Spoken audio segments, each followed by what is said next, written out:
आम आदमी पार्टी को 43.6% वोट दिया, भारतीय जनता पार्टी को 45.6% वोट दिया।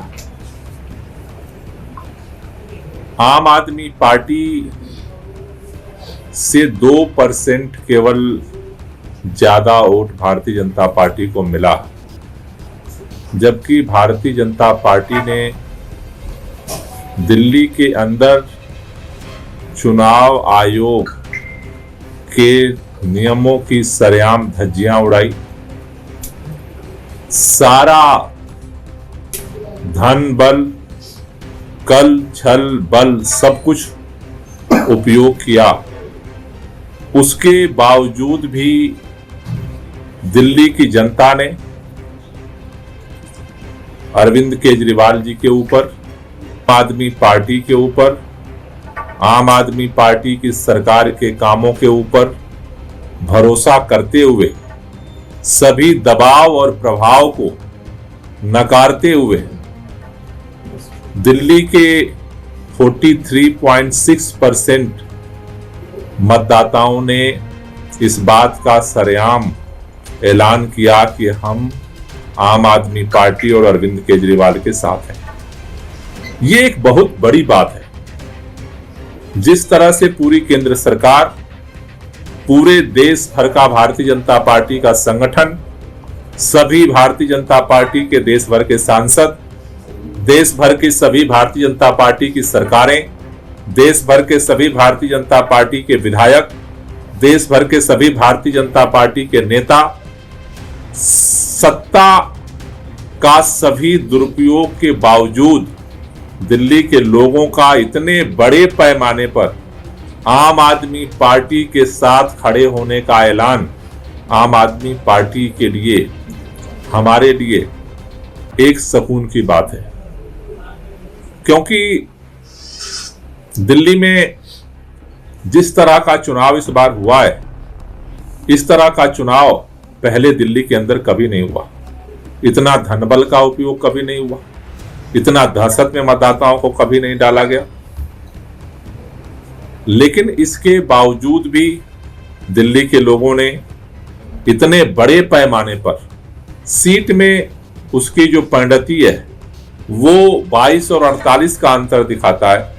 लेकिन जिन मतदाताओं ने हमें वोट दिया है, आज अभी हमने प्रदेश के आम आदमी पार्टी के जो उपाध्यक्ष हैं, प्रदेश के संगठन मंत्री हैं, हमारे जो जिला अध्यक्ष हैं, उनके साथ बैठक की है और हमने ये निर्णय लिया है कि संगठन पूरी ताकत के साथ दिल्ली की जनता के साथ खड़ा रहेगा।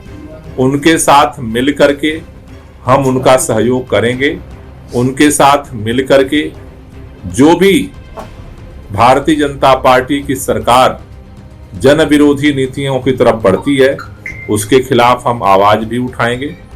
और जो हमारी सरकार ने काम किया, हर समय वो प्रदेश स्तर से लेकर के बूथ स्तर तक हमारा संगठन इनको जो है सतर्क करके इनके सामने हर समय प्रश्न चिन्ह लेकर के खड़ा होगा कि जो काम, जो वादे भारतीय जनता पार्टी की तरफ से किए गए हैं, उनकी सरकार इसे पूरा करे।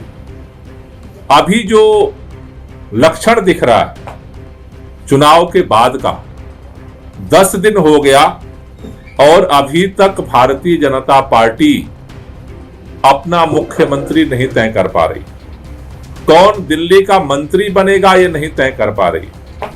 ये इस बात को दर्शा रहा है कि भारतीय जनता पार्टी के पास मुख्यमंत्री न तो कल था और न तो आज है।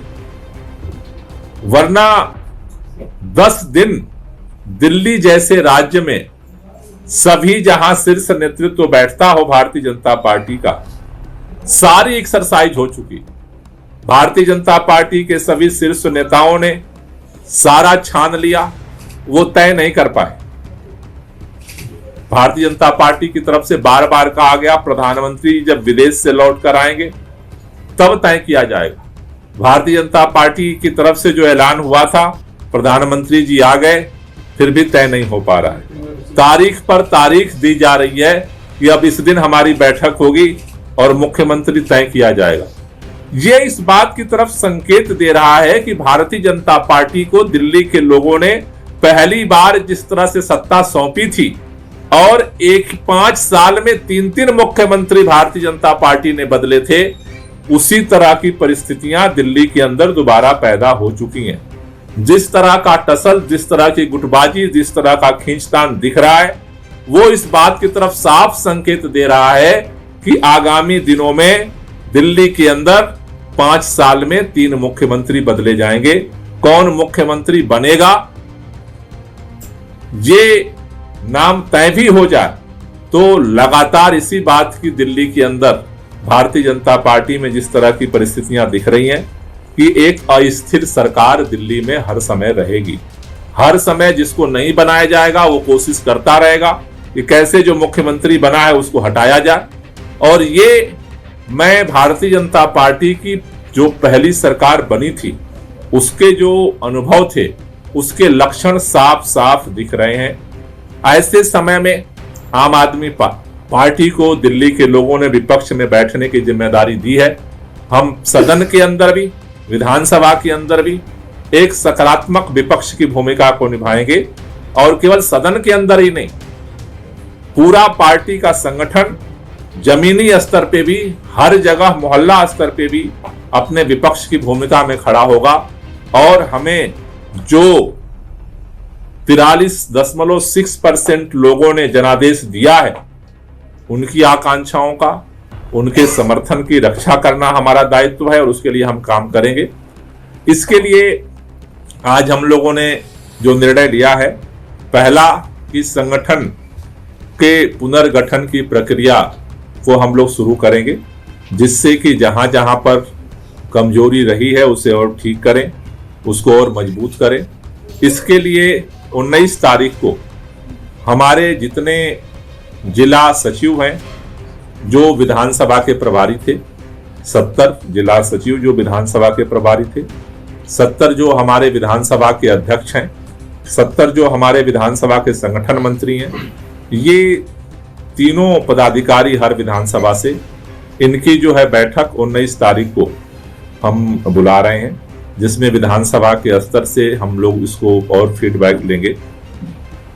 22 तारीख को हमारे जितने फ्रंटल संगठन हैं, उन सभी फ्रंटल संगठनों के जो प्रदेश पदाधिकारी हैं, उन सारे प्रदेश के जो पदाधिकारी हैं, प्रदेश के अध्यक्ष हैं, संगठन मंत्री हैं, उपाध्यक्ष हैं, सचिव हैं, उनके साथ हम बैठक करेंगे और वहां पर चुनाव के दौरान किसकी क्या भूमिका थी उस सब चीज की समीक्षा करेंगे। और इसके बाद हम नीचे धीरे धीरे आगे मंडल स्तर पर, विधानसभा के बाद हम लोग अपने संगठन के पुनर्गठन को धीरे धीरे आगे बढ़ाएंगे।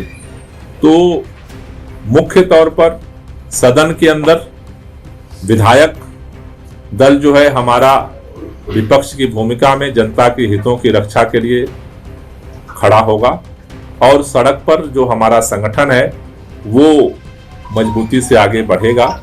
उस दिशा में हम एक एक कड़ी, एक एक कदम आगे बढ़ाएंगे। हम ये इंतजार कर रहे थे कि भारतीय जनता पार्टी मुख्यमंत्री का चयन कर ले, मंत्रिमंडल बन जाए, उसके बाद हम उनको देख करके फिर अपनी रणनीति बनाएंगे। लेकिन अब धीरे धीरे हम निराश हो गए, इंतजार करते करते, तारीख पर तारीख मिलते मिलते। तो हमने अब यह निर्णय लिया है कि भारतीय जनता पार्टी को जनादेश तो मिल गया, लेकिन दौड़ अभी भी संघर्ष गुटों का चल रहा है, अपने हितों के लिए चल रहा है। दिल्ली के लोगों ने इतने बड़े पैमाने पर हमें समर्थन दिया है, उनकी रक्षा के लिए, उनकी आवाज को बुलंद करने के लिए आम आदमी पार्टी ने चरणबद्ध तरीके से आज से अपना संगठनात्मक जो है दौर शुरू किया है और आगामी दिनों में इसे और हम मजबूत करेंगे। और दिल्ली के लोगों की आवाज कल भी हम थे और आज भी हम बने।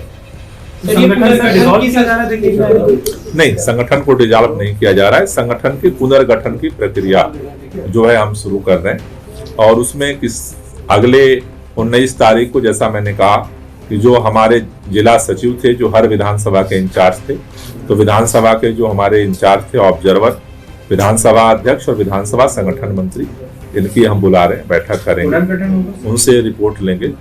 रिपोर्ट के आधार पर पुनर्गठन की प्रक्रिया आगे हम बढ़ाएंगे। सर, बीजेपी तो नहीं तय कर पाई, लेकिन क्या आम आदमी पार्टी ने अपने एलओपी डिसाइड कर ली? जब तक वो अपना शपथ नहीं लेते हैं, हमारे तो जिन परिषद शपथ लेता है, शपथ के बाद उसका अगला चरण होता है कि विधानसभा की बैठक आहूत की जाती है और उस विधानसभा के अंदर जो है वो एलओपी जो है उसकी जो है जिम्मेदारी दी जाती है।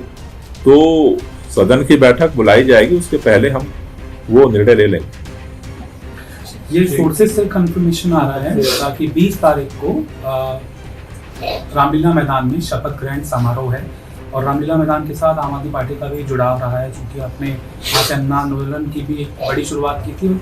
सरकार ने जब आई थी तो शपथ भी वहां से ली, तो एक इशारा यही दिया। देखिए, सभी मीडिया के हमारे पत्रकार मित्र थक गए हैं कि अब सोर्स के हवाले से खबर चलाई जाए या ना चलाई जाए, क्योंकि अभी वो चलाते हैं सोर्स के हवाले से एक खबर, शाम तक एक नया सोर्स आ जाता है।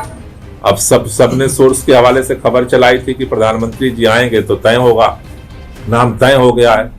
फिर आज बैठक होनी थी विधायक दल की, अब वो तय हो गया। तो मेरे ख्याल से अब वो सोर्सेज की जो एक विश्वसनीयता थी पिछले 10 दिन में भारतीय जनता पार्टी ने उसे भी भंग कर दिया है।